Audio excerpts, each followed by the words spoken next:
Nah, pada pembahasan kali ini kita akan membahas tentang bagaimana memprediksi kebangkrutan perusahaan berdasarkan teori Olson.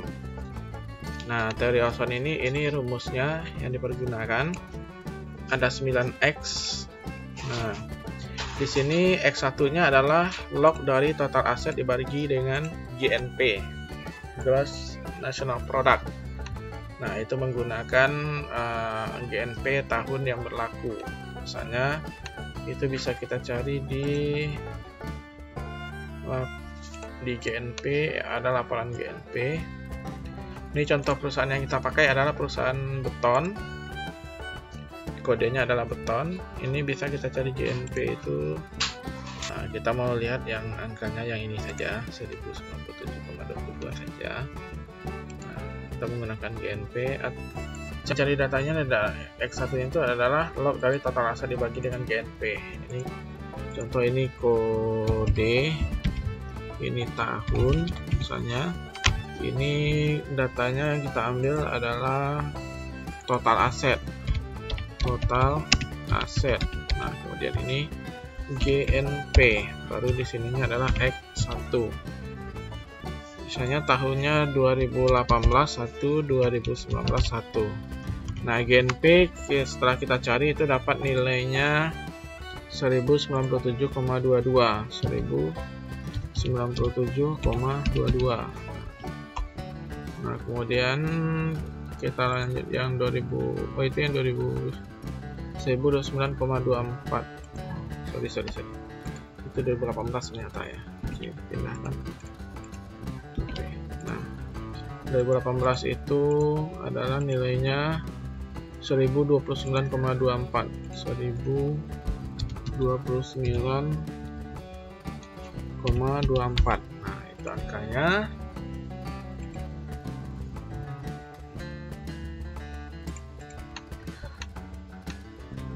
Kemudian ini X1-nya itu rumusnya adalah log dari total aset dibagi GNP, sama dengan log buka kurung total aset dibagi dengan GNP tutup kurung, enter.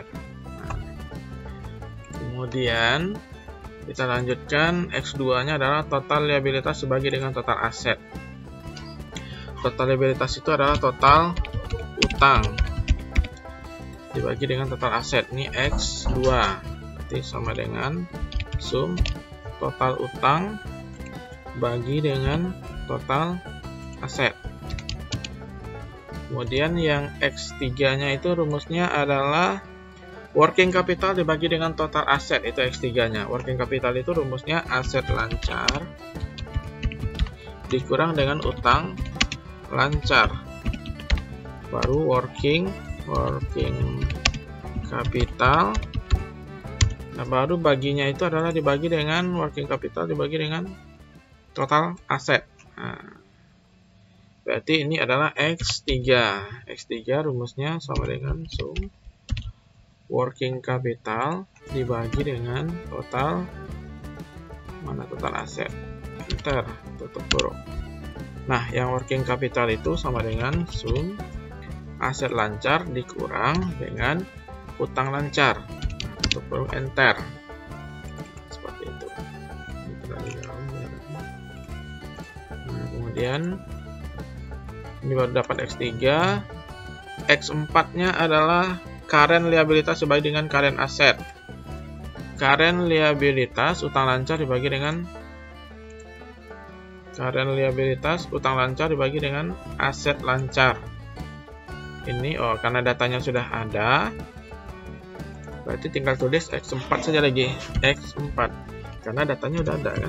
Sum rumusnya adalah utang lancar dibagi dengan aset lancar.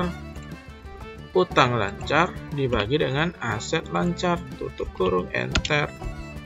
Yang 4 sudah dapat. Kemudian X5, jika total liabilitas itu besar dari total aset, maka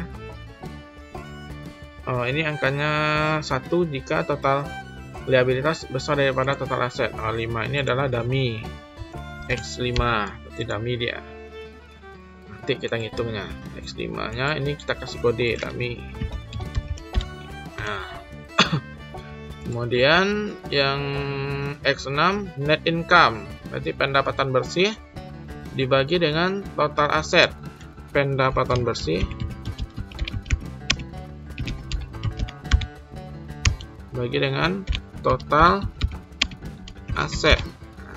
Total aset udah ada ya, udah ada di depan, jadi nggak perlu lagi pendapatan net income itu total aset. Nah, udah, berarti ini di sini langsung X6,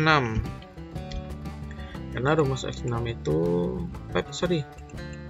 pindah dia ke atas, Ctrl C pindahkan ke bawah. Jadi sama dengan sum pendapatan bersih dibagi dengan total aset. Tutup kurung, enter. X6. X7 nya adalah cash flow from operation. Cash operasi dibagi dengan total utang. Cash operasi dibagi dengan total utang. Total utang udah ada apa belum? Udah ada. Nah, ini berarti X7 sama dengan sum cash operasi dibagi dengan total utang. Tutup kurung, enter. X8. Nah, ini dummy lagi. Nah, jika net income negatif berarti 0, positif berarti 1. Nah, ini X8, ini dummy lagi. Nah, nanti kita cek lagi. X9 itu net income negatif, net income sekarang dikurang dengan tahun sebelumnya dibagi dengan tahun sebelumnya. Berarti kita cari yang 2019 saja. Karena 2018 harus cari 2017 nya kan. Berarti rumusnya adalah X9 berarti net income pendapatan bersih. Yang 2019 saja kita cari sama dengan sum buka kurung lagi yang sekarang, pendapatan bersih sekarang dikurang pendapatan bersih tahun sebelumnya, tutup kurung, bagi pendapatan bersih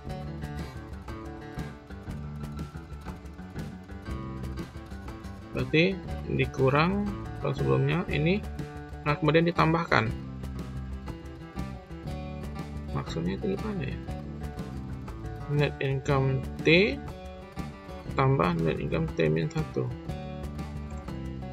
Ada angkanya beda itu.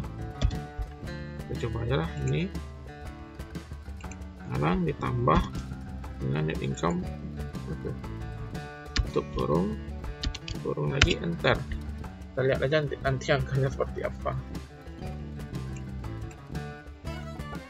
Oke, ini sudah ada angkanya, kita tarik ke bawah. Kita mau cari total aset terlebih dahulu. Ini datanya, kita mau cari total aset di laporan posisi keuangan. Ini total aset, ini dia total aset. Klik kanan copy, ini 2019-18. Kanan copy total aset. Karena banyak menggunakan total aset. Nah, kemudian X1 nya udah dapat angkanya. Kemudian total utang lagi, total utang di bawahnya atau total liabilitas ini adalah sama dengan total utang. Klik kanan, klik kanan, dikatkan, pindahkan saja. Nah, kemudian udah dapat total utang berapa. Nah, ini kemudian aset lancar dibagi dengan utang lancar. Aset lancar ini adalah, ini dia aset lancar. Nah, dibagi dengan utang lancar. Ini aset lancar. Nah, dia. Nah, utang lancarnya itu ada di utang jangka pendek. Ya, utang jangka pendek.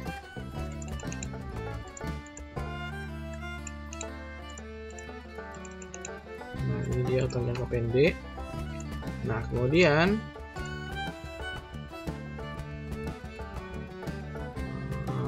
ini X5 nya adalah dummy. Dummy-nya itu dari X5, dummy-nya itu adalah jika utang besar daripada aset total, maka angkanya 1.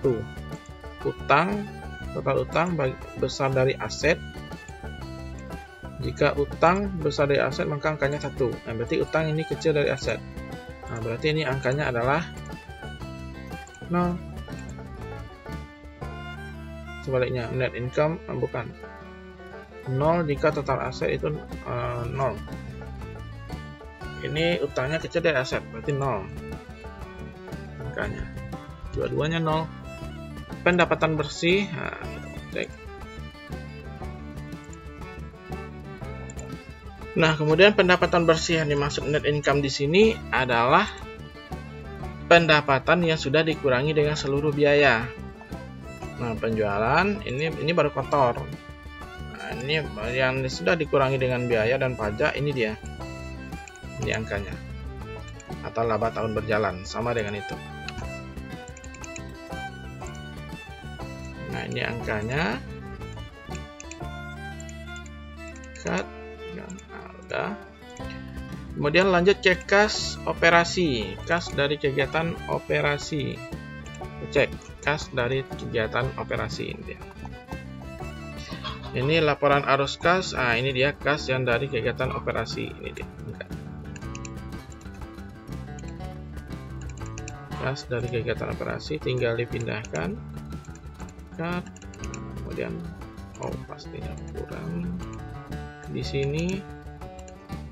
Nah, artinya kalau data untuk mencari X9 tahun 2018 itu datanya harus ada tahun 2017. Karena akan dikurangi, karena 18 dikurang 2017 bagi baru nanti ditambahkan juga gitu. Nah, di sini dummy-nya adalah jika net income atau pendapatan bersih itu negatif 1, 0 jika positif. Kalau 1 negatif, nah, karena ini positif semua, berarti ini kodenya adalah 0. Nah, seperti itu. Baru skornya. Skornya cara mencarinya terpaksa kita cuma bisa mencari 2019 dengan sum buka kurung 2 kali. Apakah 2 kali buka kurungnya atau tidak? Min 1,32. Oh, tidak ya. Min 1,32 dikurang buka kurung. Kurang apa tambah? Ya, 0,407 0,407 dikali 407 X1 dikali mana dia X1 kali dengan X1 tutup kurung. Terlalu kecil. Terlalu kecil. Oh, sorry. Oh, sorry. Sepertinya nggak bisa. Kacau. Nah, sama dengan berarti 407 dikali dengan X1. Nah, kemudian tutup kurung. Ini tambah apa kurang ya? Ditambah 6,03 tambah 6,03 X2 itu dikali dengan X2 tutup kurung apa kurang dikurang buka kurung kurang 1,43 dikali dengan X3 tutup kurung tambah buka kurung ditambah 0,0757 X4 0,0757 dikali dengan X4 tutup kurung tambah buka kurung lagi tambah apa kurang dikurang ternyata kurang 2,37 maksudnya dikali 2,37 X5. Nah, tutup kurung apakah tambah atau kurang? dikurang lagi 1,83 dikurang 1,83 dikali dengan 1,83 dikali dengan X6 tutup kurung tambah buka kurung, kalau nggak salah tambah ya 0,285 dikali X7 tutup kurung tambah apa kurang, kita nggak tahu tambah apa kurang. 1,72 dikurang ternyata 1,72 dikali X8 tutup kurung kurang kurang buka kurung, yang terakhir kurang ya 0,521 dikali dengan X9 tutup kurung tutup lagi enter. Dapatnya adalah min 3,78. Min 3,78 karena kecil dari 3,78 berarti perusahaan tidak mengalami distress. Kecil dari 0,38 karena ini adalah min 3. Nah, negatif kan? Min 3 berarti dia tidak mengalami distress atau dia tidak bangkrut. Ini dia. Seperti itu.